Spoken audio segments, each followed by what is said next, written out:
United States President Donald Trump imposes more tariffs on China and Beijing responds. Washington may also hit Canada, Mexico and the EU with levies. Hello, I'm Anand Naidu and this is The Heat.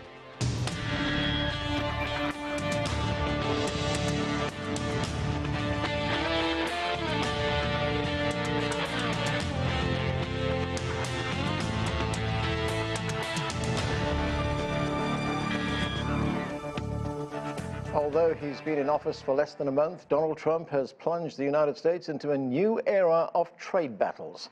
He's again targeting China by imposing additional tariffs. Beijing has responded and will impose tariffs on selected imports from the United States.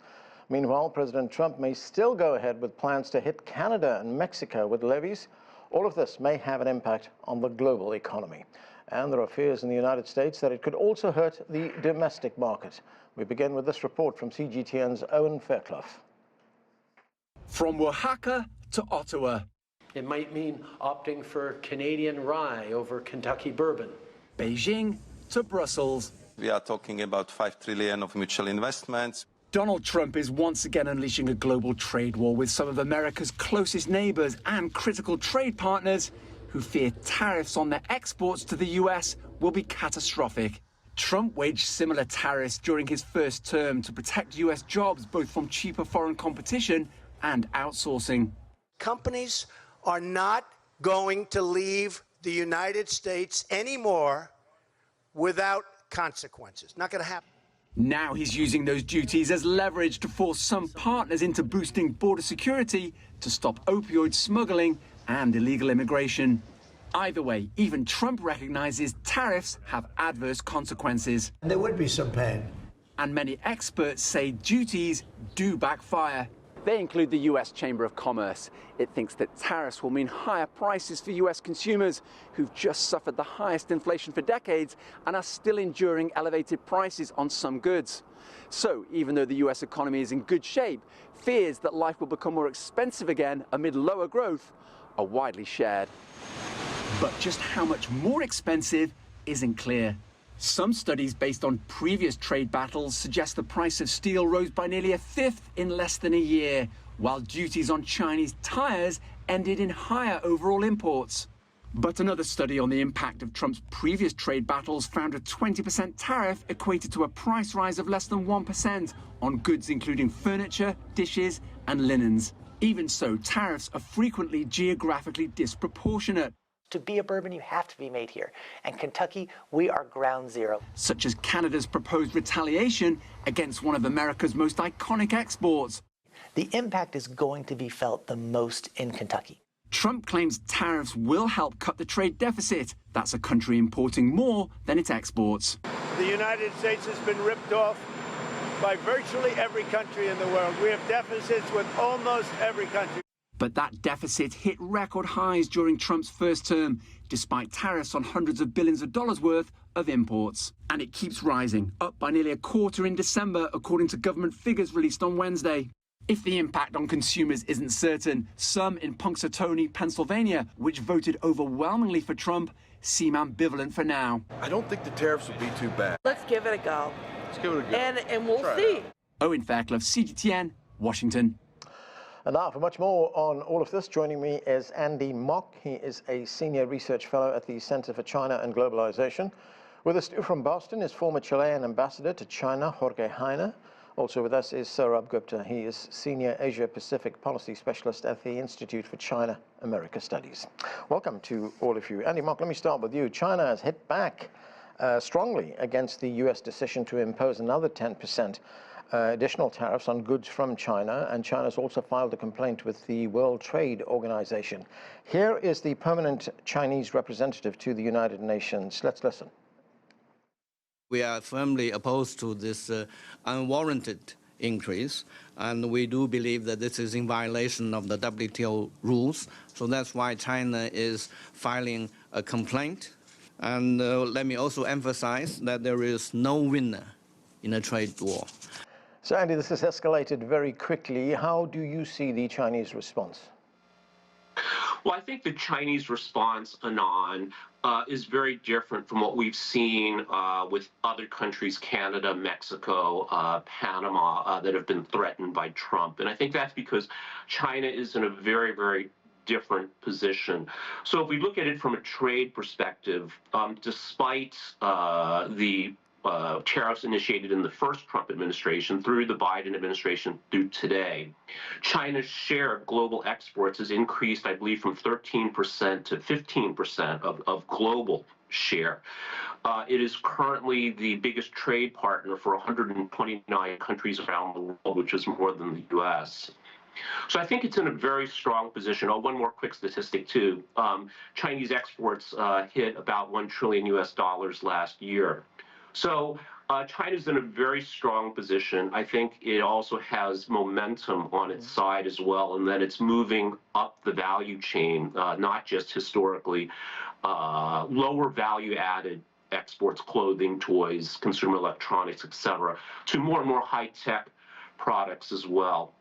So I think that this is certainly true, that no one wins in a trade war. But I think given China's resilience, given how it has adapted to the new situation in the first Trump administration, that it's much more resilient, much better prepared. Yeah. And as a result, this may not lead to the results that President Trump is hoping to achieve.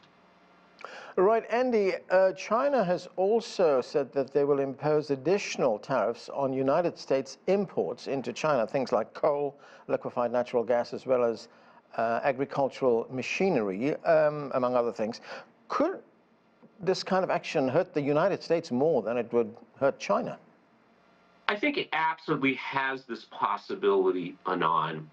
And, you know, again, I think China's response, although it has responded in a very specific way here, so not just with these tariffs, placing companies on China's entity list, et cetera, the room for further escalation is available to China. So in the with the experts and well-informed observers I've spoken with recently on this, I think there is wide agreement that China has been very calibrated, very restrained, because it certainly hopes to work with the U.S., not against the U.S. However, if the U.S. does continue to escalate, I think China also has its own escalatory ladder in trade as well.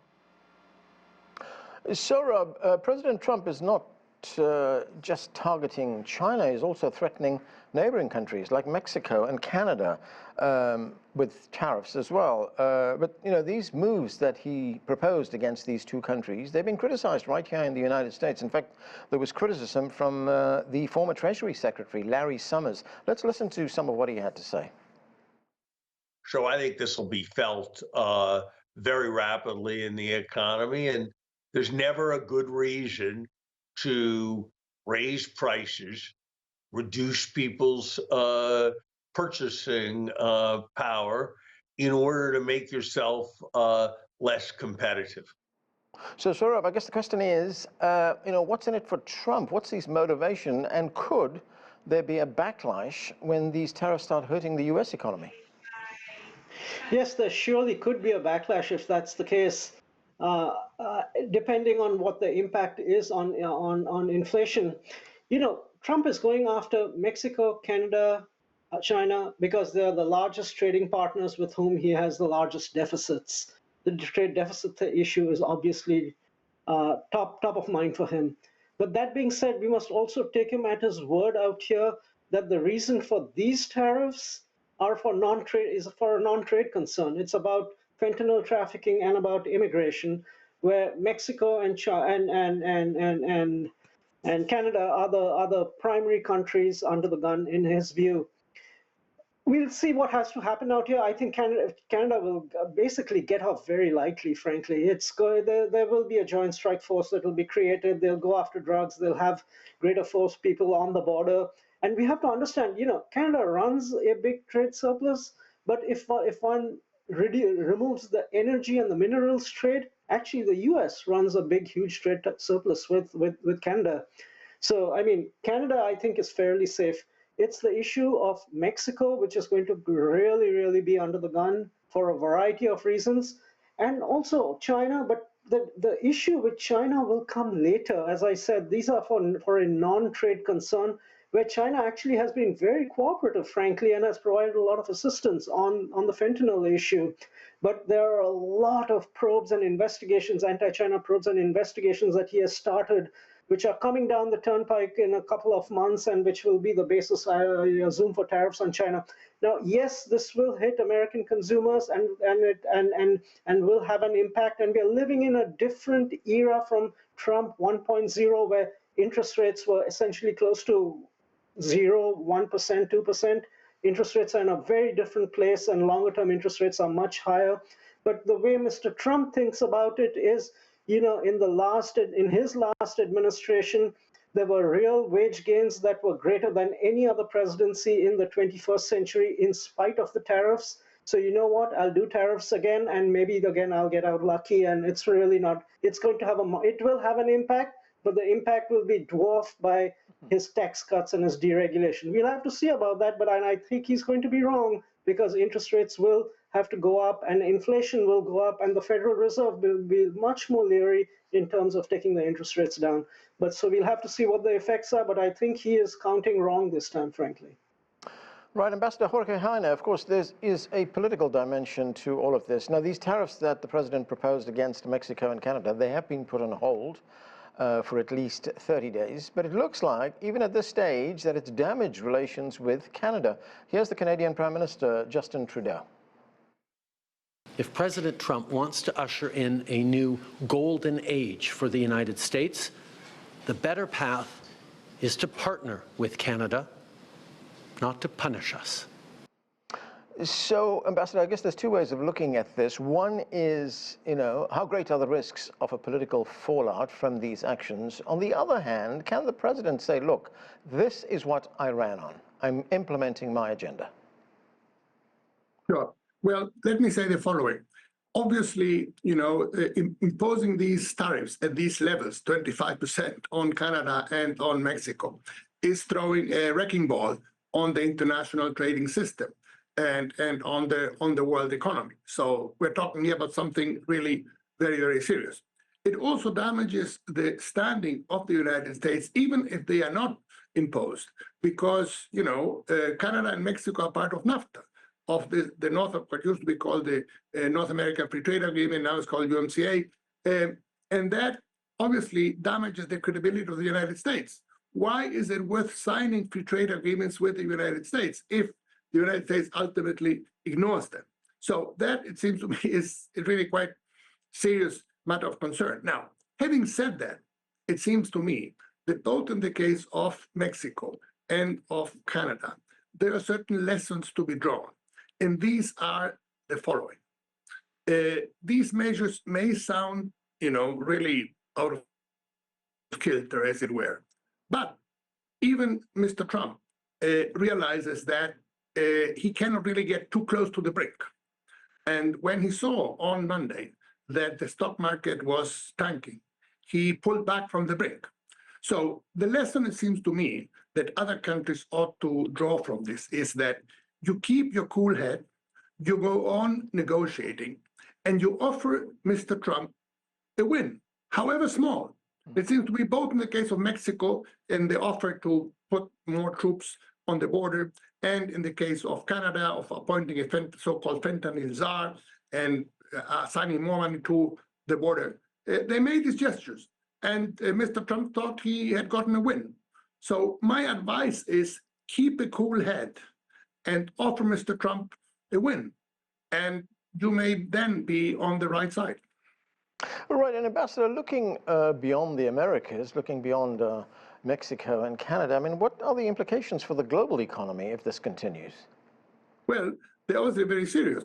As I said earlier, this may lead up to a breakup of the world economy that had been moving towards much more closer integration and interdependence in the course of the past 30 or 40 years. And that is obviously something we do not want. So, I would keep some hope out that these initial skirmishes will not lead to the consequences we can imagine. Markets have a way of responding to these things. And if there's one thing that Mr. Trump does, is he reads the markets. So again, I say keep your cool head and try to negotiate and in a way with the United States in a way that allows Mr. Trump to say, here, I got to win. And then you will be in a good situation. Nothing of this means that it's going to be easy. We're obviously in for a very rocky period, but governments ought to keep that in mind. And if they do so, I would argue they will have a better chance not to be damaged too much. Andy, Mark, what does all of this mean for the whole idea of globalization? We were talking about this, singing its praises not so long ago, the fact that barriers were being dropped, that there was free movement of goods, that trade was open. Well, Anand, I think that we're seeing two vastly different visions for the world. So I agree with Jorge that on the one hand, President Trump is in some sense quite transactional and very sensitive to feedback, especially from the stock market. At the same time, I think he is very consistent over decades in pursuing a certain vision for the United States, of which the way he envisions reindustrialization, which may end up with a very isolated United States. So from the context of China, the numbers I'm hearing is that although while the Trump administration has gotten off to a little bit of a slow start in imposing tariffs on China, given the legal groundwork that has been laid, especially in his memo for Make America, I think it's the America First trade policy, kind of outlines that we may actually be at 40 to 60% tariffs on China, and we'll see tariffs on Vietnam, other countries that have been transshipment points for Chinese exports to the United States. At the same time, we see China offering the world a much more inclusive vision, where I think globalization is unhampered. We see China's trade with ASEAN, with Latin America, with Africa, Russia, etc. And some of this, of course, is in reaction to some of the attacks that the U.S. has made against various countries and parts of the world. But, I'm not so pessimistic about the future of the global trading system, but I am concerned about what this might mean for the future of the United States if Trump does get to realize his vision. It could be a very isolated United States. And we also need to consider that what gave the United States its exceptional status, a part of it at least, was its technological leadership. And we see today in electric vehicles, in even AI, which many Americans thought was an unassailable bastion of American technological superiority. Now we see companies or products like DeepSeek that rival the best the U.S. has to offer. So I see two vastly different visions for globalization, Anand. Sourabh, talking about the impact on the global economy, President Trump has also threatened the European Union. The European Union is trying to preempt this. They've already taken steps to try and resolve this before any kind of action is taken. Here is the President of the European Union, Ursula von der Leyen. This is what she said. The point is that a lot is at stake on both sides. There are jobs, businesses, industries here and in the United States that rely on the transatlantic partnership. So we want to make it work.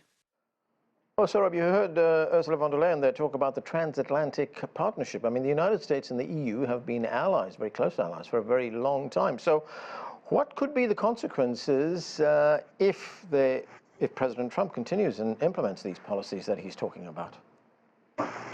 It'll really be interesting to see in the second term how this relationship shakes out.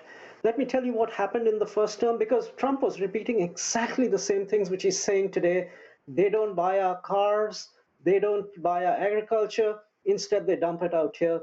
And you know what? Our tariffs are lower than the EU's, and that's the reason we run a huge trade deficit. And the way they blunted, the EU blunted it the last time around was saying, hey, Trump, if that's what you feel, let's go to zero on industrial goods. Let's go to zero on cars and industrial goods, tariff-free, US, EU, and let's go that way. And the Americans ran the numbers then and decided, oh, they're going to run a big deficit. So then they stepped through and, no, but we need agriculture in there. And Europe is, frankly, to be fair, protectionist on agriculture, and the negotiation broke down. I foresee something coming on those lines again with regard to what the Europeans are going to say. But as they've also mentioned, they're ready to punish big tech in Europe if things go sideways in terms of those discussions. We have to understand where Mr. Trump is coming to this, to understand his mindset, why he goes after folks like the Europeans, who, I mean, basically his allies. As I told previously, he hates trade deficits. Deficits means countries, the United States is losing, and with Europe, that means it's losing big. What angers him more is the fact that the United States thereafter also underwrites the security of Europe through defense guarantees. So in his words, Trump's words, the United States is being doubly screwed. And that's why he says, you know, if we are going to underwrite your security, you need to change your attitude completely on trade and buy blah, blah, blah, blah, so much and balance trade. So that's where the two sides are coming out here. It'll be interesting to watch because Trump doesn't have a third term. And he didn't accomplish much vis-a-vis Europe and once the negotiations broke down. So I think he's going to hammer the Europeans hard on the tariff, with the tariff instrument, and just see where that plays. But I don't anticipate things like NATO breaking down per se. He's going to force them, though, to up their spending, defense spending.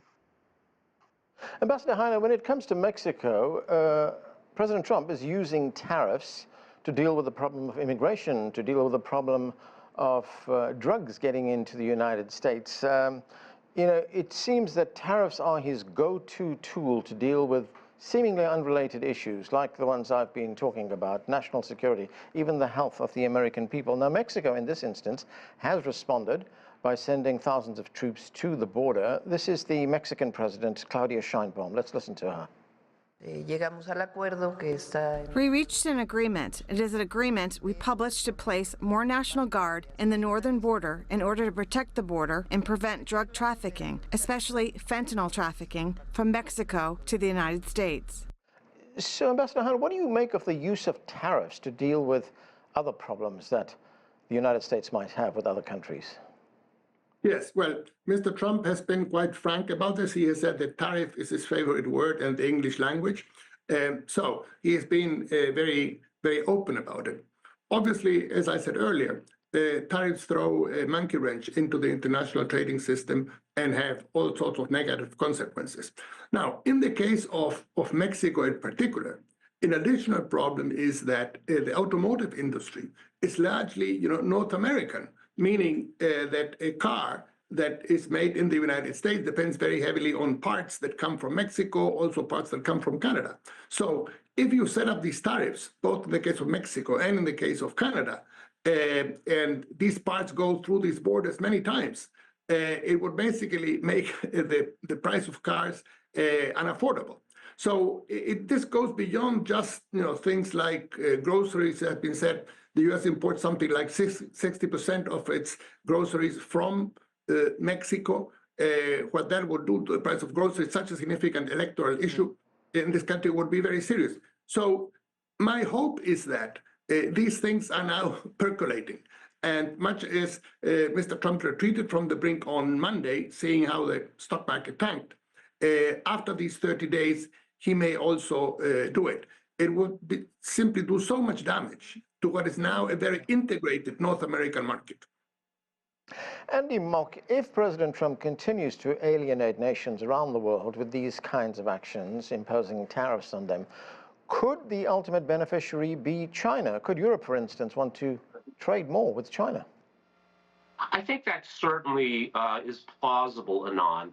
And here I think it's important to point out Trump's relationship with tariffs. So it's absolutely right, as I think Jorge just said, that he sees this as a tool to coerce countries like Mexico to help solve the fentanyl problem. But at the same time, I think, again, President Trump has been very clear in his desire to decouple from China. So not only higher tariffs, technology export controls, et cetera.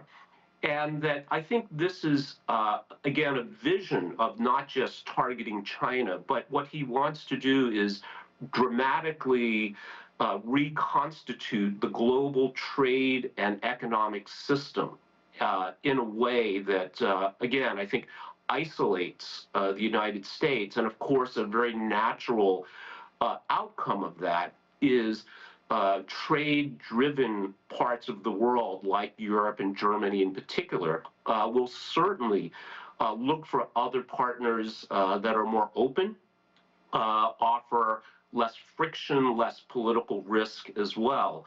And I think it's also important to point out that, of course, China is still a very much a growing market. It's an enormous market. It's a growing market. Southeast Asia, of course, other parts of the world. So, yes, I think you're absolutely right, Anand, that these policies, if fully implemented as President Trump envisions, I think certainly could benefit China in the long run and, again, end up isolating the United States. Sarah, very quickly, I've got less than a minute. How great is the risk that India could get dragged into these trade wars? That's the other big economic power in Asia. In fact, in his first term, President Trump branded India a, quote, big abuser of trade ties.